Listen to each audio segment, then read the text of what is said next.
We love them. We hate them. They make us cry. They make us love.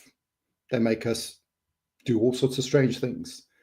Welcome to Weekly Wednesdays Live with me, Kenneth Nell, your host, also known as the Hoodie Guy, and my left hand and my right hand and my neck, Shira Salmon, also known as the Voice. This is where she says, I'm the voice, mind the gap. But today she decided not to use the voice. All right. Okay. Thanks, Shira. Mind the gap. There Hi, we go. everyone. Thank you. The Voice is back in town. Just in case you're wondering, we have a personal standing joke because last time Shira was in England, traveling all the way from the African continent, Southern African continent. We took her on the subway underground. And every time the underground stops at a station, you hear the words, mind the gap, repeatedly, to the point where Mind the Shira would echo mind the gap. So today's live session. First of all, thank you for everybody who's joining us. And for those of you who are going to be watching this later on a live stream, thank you for watching this. It'll be on YouTube and LinkedIn. Do come back with your questions. But the key today is, I would say the words emotional damage, but I don't get it right quite like Stephen K, I think. I never get his name right. You all know what I'm referring to, that meme that goes around of emotional damage. And the reason we're talking about emotional damage is because it's emotion. Like Shira is looking at the screen today with her steely face. There is no emotion. Ah, there's the smile. You have emotion. So the whole thing about emotion, Shira, is people lean in when there's emotion. We are emotional people.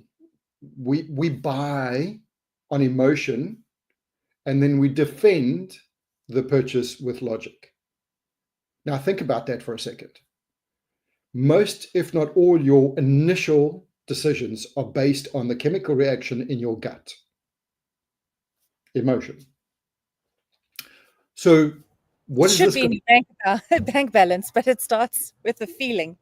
You know what? That's exactly it. What do we do when we go for retail therapy? Retail therapy is fixing the emotion and we ignore the bank account, which you should really not ignore the bank account. So the whole point is, when you create content, is there emotion in your content? Think about a movie. Think about a good movie. Think about a movie that has stood the test of time. Clearly, I'm a Star Trek and a Star Wars and I'm a sci-fi. Yes, we love it. And I can't do that, even though I have freaky fingers. I've tried, just never got them right. Think about Darth Vader. Back in the day, when the movie was done in the early 70s, limited special effects budget, but he could install fear like few other villains. That sound, that and the famous words, Luke, I am your father. We know those. Why? Have you ever thought about, when you go to movies, what are they doing? What is the process? And then have you ever tried to apply that to your content? Probably not, because nobody's ever taken you through the process of how the guys put up a story. There's a guy called Donald Miller. He created a book called Story Brand, and he broke it down into seven key elements, so to speak. The first one is, the movie always starts with a bumbling hero. And if you think about Luke Skywalker, pretty much a bumbling hero. And he was driven by vengeance and anger and didn't think clearly and had no skills. And he was going to go wipe out the Marauders. And then we step in with the guide, Obi-Wan Kenobi, the wise old man, life experience, plenty of universal experience, who stopped Luke Skywalker from getting killed, because clearly he's the hero. You can't kill the hero unless you're Game of Thrones, in which case you kill the hero every second week. Yes. Sorry. That was an interesting story. But anyway, we'll come back to. So let's focus. So Star Wars, Obi-Wan, he's the guide. Luke is the hero. you have to have a hero that can evolve, that can grow. The problem is, and this is what we talk about LinkedIn profiles. Your LinkedIn profile should be two things. From a brand perspective, it should show the next version of you, the new and improved, better version of you. The second most important thing is you are not the hero. Now, look at your profile and ask yourself, does it say, woo, I'm the hero, I'm so cool, I've got massive degrees, look at all my qualifications? This is so important. What, the hero thing? Yes, of course it is. Yeah, when you go on, to me, it kind of equates to the fact that if you had to picture that typical like date going wrong scene, and you've got someone sitting there and the one person is just talking at you the whole time, that's what we would classify as a bad experience. And somehow, because we come from that CV background on LinkedIn, we've still got that, like, let me just tell you about me. And it just, it doesn't work. Spot on. It just doesn't work. Whether you're looking for a promotion, whether you're applying for a job, whether you're a salesperson looking for new clients, let me tell you how cool I am. This is why I'm so great. This is why you should date me. This is why. And then you keep going on about you, about you, about you. When there's two heroes in the room, one hero always leaves. And if the hero is your prospect and you, the hero, guess what? Your prospect, your boss, they're all going to leave the room. That's why in the StoryBrand process, you need to be the guide. Your client, unfortunately, or your prospect, they need to be, unfortunately, the bumbling hero because you're solving their problem. Now, that's the challenge with being in Africa. Sometimes we don't have connectivity. Hell, even Starlink doesn't want to work down in South Africa. But anyway, so we'll carry on while Shara jumps back into us. So the bumbling hero needs to evolve, and he needs to evolve with the guide. Your LinkedIn profile needs to evolve with the guide. Welcome, Shara. Did you find Starlink? Oh, no, wait, you don't have Starlink because you're down in South Africa. No, you did find better connectivity, though. So fantastic. So what you missed was we were talking about the bumbling hero needs to be your client. And there needs to be a villain. And that villain needs to be introduced, and you need to be clear about the villain. This is the problem you are solving for your client. So people talk about niching down and hyper niching. Really and truly, what you are doing when you're niching to that point is you are crystal clear on Darth Vader. You're not focusing on the force, the good or the bad part of the force, because you can't touch that. So it's almost like if your brand is, they say, everybody says it, if you're speaking to everyone, you're talking to no one. If you stand for nothing, you'll fall for anything. We've all heard those. But what they're trying to say is be precise, be focused, make sure your brand is on target. What is the problem you're solving, and who's the villain? So when you're writing content, it's a lot easier to come up with content ideas if you actually have a villain that you need to take out. So if you're talking to accountants, for instance, they're solving poor cash flow. If you're talking to tax advisors, they're solving tax. And, well, we know who the villain is there. Paying too much. Right, paying too much. So we know who the villain is there. And it's easy to define who the villain is, which becomes clear in your mind and clear in the people reading your content's mind who they need to talk to when you're using the language to attack the villain. And sorry, Jerome, I forgot to say hi. What's up to our buddy down in the Philippines? So when we create that content now, we want to create a story. We want to create something that brings in emotion. Have you ever noticed, and I'm asking you, Shara, when somebody talks and they do this? You lean in? and they do this. Oh yeah. If you're at, well, let's not say if, who are you more interested in when you're having a conversation? This guy? This guy? Well, the guy sitting back has only got your attention because you're like, well, what am I doing wrong? Why, why are they so angry? It's an interesting observation. So if they lean in, you've heard the term, they lean in with everything. And most people will lean in initially with emotion. Your first hook on your post, it's got to be something. And to be fair, there is a lot of advice about hooks. Don't overthink it, because it needs to be a scroll stopper. Yes. It needs to evoke emotion. Yes. It needs to be non-traditional. Yes. All of those great things. But sometimes you just need to start the conversation. Well, I was going to say, sometimes it just needs to be posted. Right. Then there's that. Hey, Steve. Yep. Body language is huge. That is when you're reading people, whether you're leaning in or whether you're leaning out, whether we're crossing our hands or whether we're wearing glasses. Unfortunately, if I took my glasses off, which I've just done, all I see is a blurry screen. So I'm going to put my glasses back on. They do say, though, glasses are really bad from a body language point of view because people can't see your eyes clearly, especially if you're doing video and there's the reflection.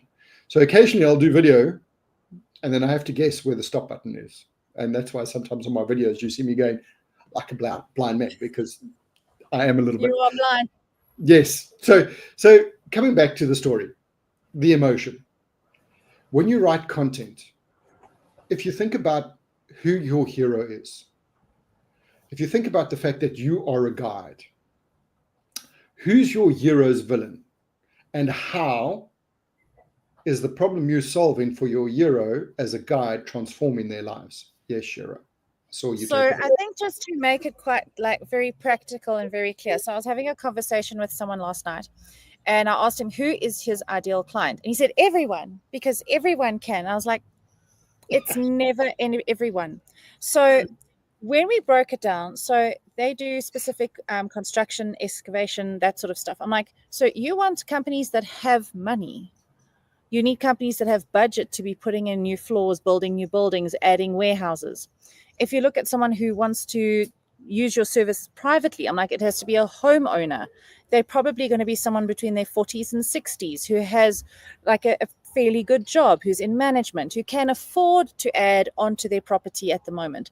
So even though you can help everyone, not everyone is the hero in your story.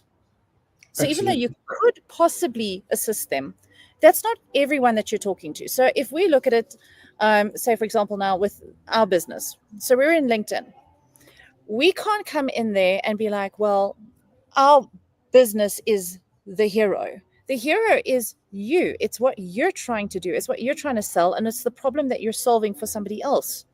So you have to address it in that way. Otherwise, if all I do is tell you how great I am at LinkedIn, that doesn't help you. It doesn't help anyone. So you've got to be quite clear on when you think of the hero of the story. Ken, maybe we can pick another client as well.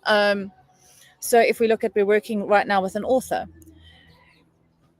Her hero is somebody in management who wants to move up to being in a board level. She's their guide to help them get there. If all she did is spoke about how great she is at being a board member, she is pretty damn impressive. She is very impressive, but if all she did was speak about that, it wouldn't help anyone and there wouldn't be a journey to go on. So you've got to take a moment and think, okay, I do X. What is it that I do? Who am I helping? So you're the guide helping your client. And what is the thing that they are struggling with? And how do you help them solve that problem? Just so it's quite clear. And put it in language that is easy to understand. So yes, we talk about the movie, we talk about scripts and everything else, but very often people throw jargon into the problem they're solving so that they think they look clever. Jargon kills any possibility because people 90% of the time don't get the jargon. Or most of the time they don't. What we actually suggest doing is record, if you've got Otter AI, and either your Teams or in Zoom, record and transcribe your meetings. Okay. And do that in sales calls, in client meetings, and then go back and hear what language they are actually using. Because I might say that I solve a networking problem, but my client might not say that they have a networking problem. They say, my funnel isn't full enough, or I don't have enough people to talk to. I don't know how to start a conversation. Those are the words that they use. So in my content, I need to speak to that problem and not just use the language I know, because even now I still sometimes have to remind myself that I've had 8 years of learning LinkedIn. Whereas when I have a conversation with someone who doesn't know everything, I'm like, yo, you just pop here, pop there in Sales Nav. And they're like, what is she talking about? Because I need to use their language. So when you're writing content, you speak to the hero in words they can understand. Yes, because they are not yet a fully fledged hero. So Not yet. Luke still had to learn the Force. Luke still had to face his demons. All of this was helped through by the guide. So you need to, and this is, Shira's actually had a really good reminder today about the fact that very often when we talk to people, because we spend so much time in LinkedIn, we kind of go, your header. Psh, of course, you need to have a header that sells your vision, that has a clear instruction on it. That's easy. But so many people don't understand when we say a vision of your business, what it is that you do, and a clear offer, they don't get it. So then they put lots of things up there. When we say call to action, we're like, okay, you've got to tell people to ring the bell to follow you. But why? Where's the bell? Do you know how often I get asked the question is, where's the bell on my profile? Well, you can't see it because it's not for you. You can't follow yourself. No, but it's something that we kind of miss. And sometimes you have to actually click the follow button for the bell to pop up. It's simple things like that. And I'm using us as an example because we're always having to step back and go, okay, the reason we've said that is because. The reason we refer to a title is that. The reason we refer to ego tags. People don't actually know the term of ego tags. And if you look to the title, it's what people call themselves. So where do they prioritize in their lives? So am I a business owner, or am I a dad, then a business owner? And I've seen... Or an entrepreneur. Yes, exactly. I've seen people that call themselves the worst dad joke teller and accountant in the world. So clearly they're focused on humor more than they're focused on accounting, and that's how they want to relate. Then I see people who start their title with MBA, and then I scroll past their profile. I'm sorry. It does boil down to the fact that it's not about you. Tell your story, make it real. You know, the question of how personal do I get on LinkedIn? Well, you don't need to go all the way, but there's a lady on LinkedIn called Melanie Dorado, or Dodaro. I never get her surname right. Amazing lady. Back in the day, early days of LinkedIn, so we're going back to like 2012, she wrote a story about how she was an orphan, and she'd been, well, not really an orphan, but she'd been disconnected from her father. People on LinkedIn picked it up. They felt the pain. They engaged with her, and she ended up on TV. They interviewed her, and then she ended up in Holland, I think, and they found her father and reintroduced her to her father. That's an extreme case, but the point being, she shared something that made her vulnerable. And if you think about what we do, people buy from people, human to human. Everybody's jumping on the bandwagon of AI.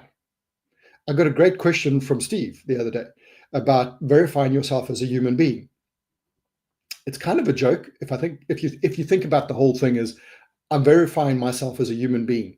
Now it's becoming kind of important to verify yourself as a human being because we like to work with humans. AI makes life simpler, they claim.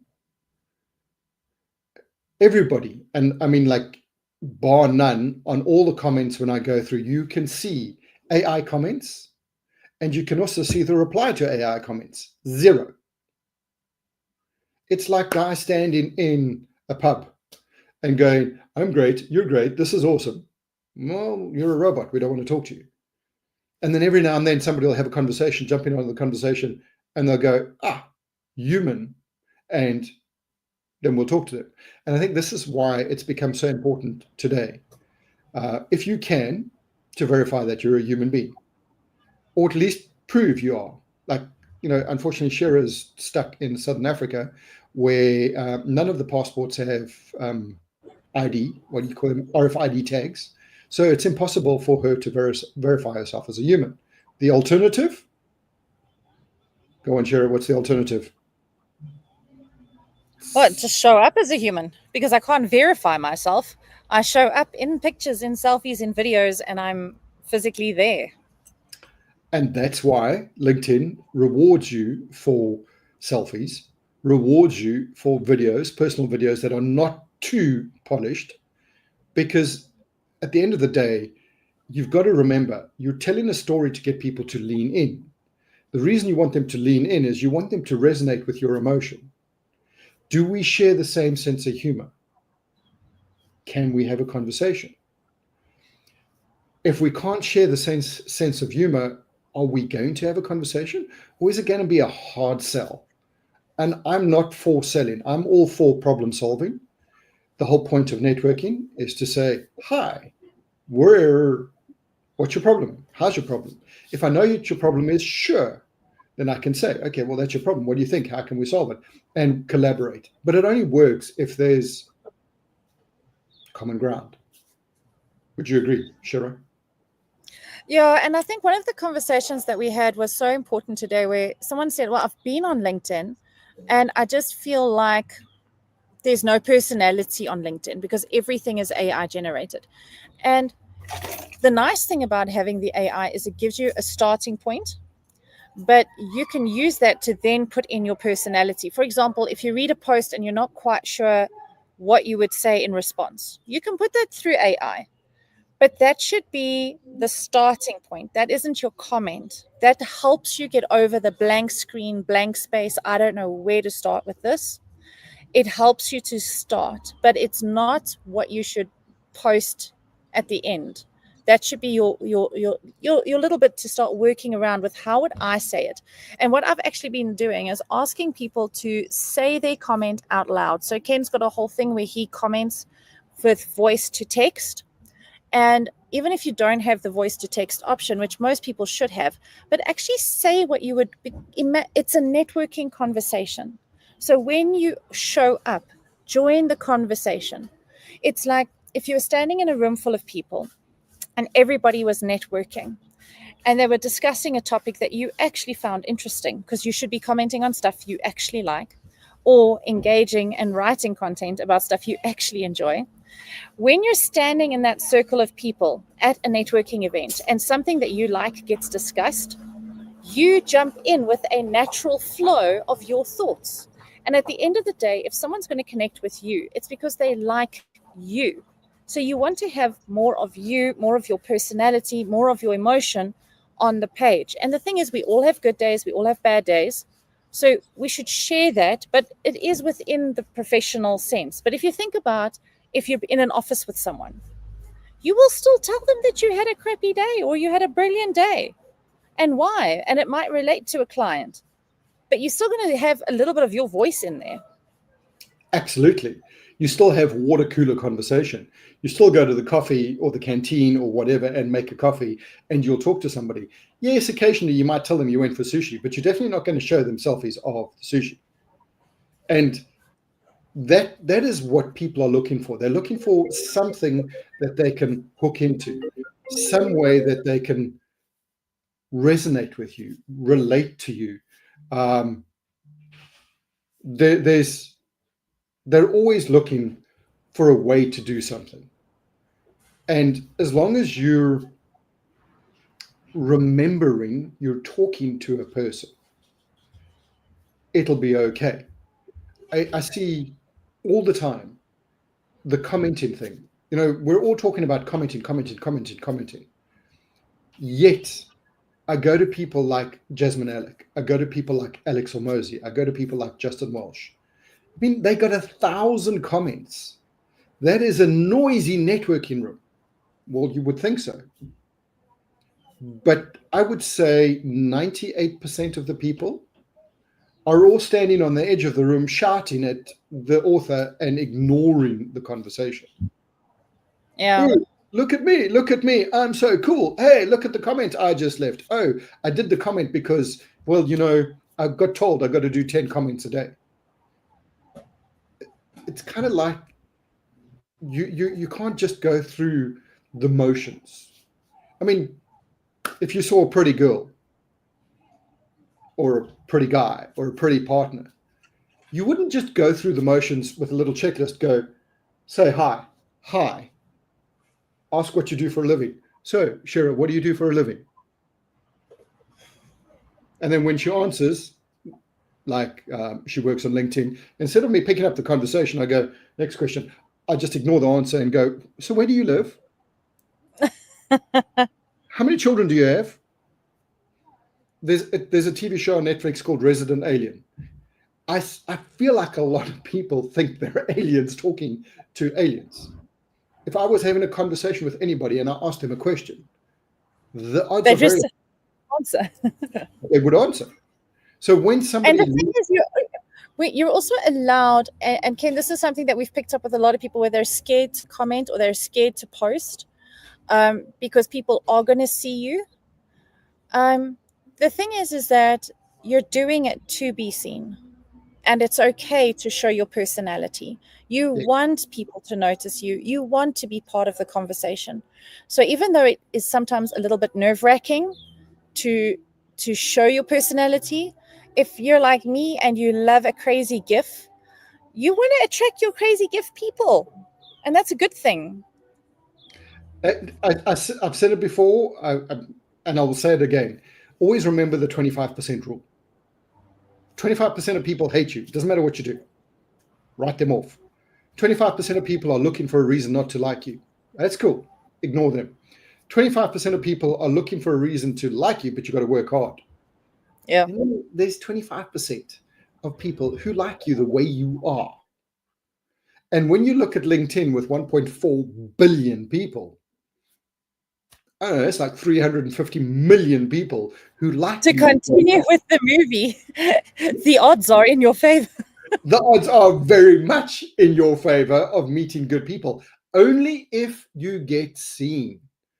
And the only way you're going to get seen is to go to other rooms and have conversations.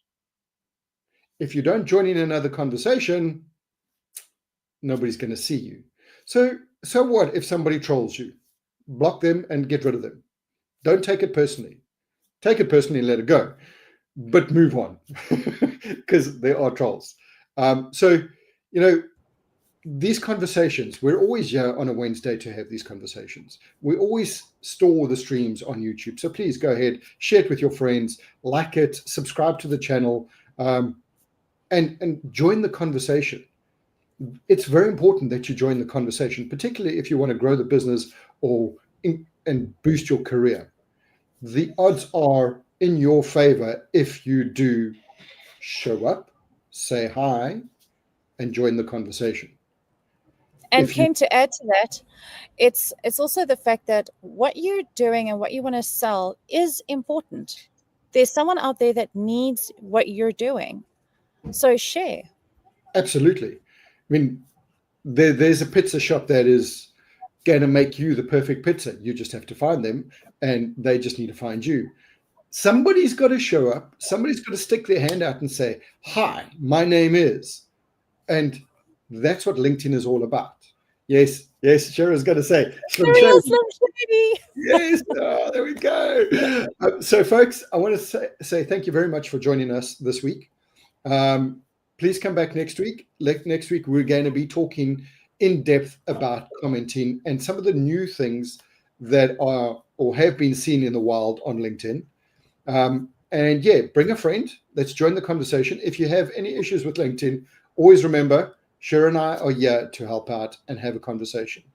So with that, I bid you adieu Have a great evening or day, depending on where you are. Yeah, good morning, good evening, good afternoon. Have a wonderful day. Thank you, folks. Ciao.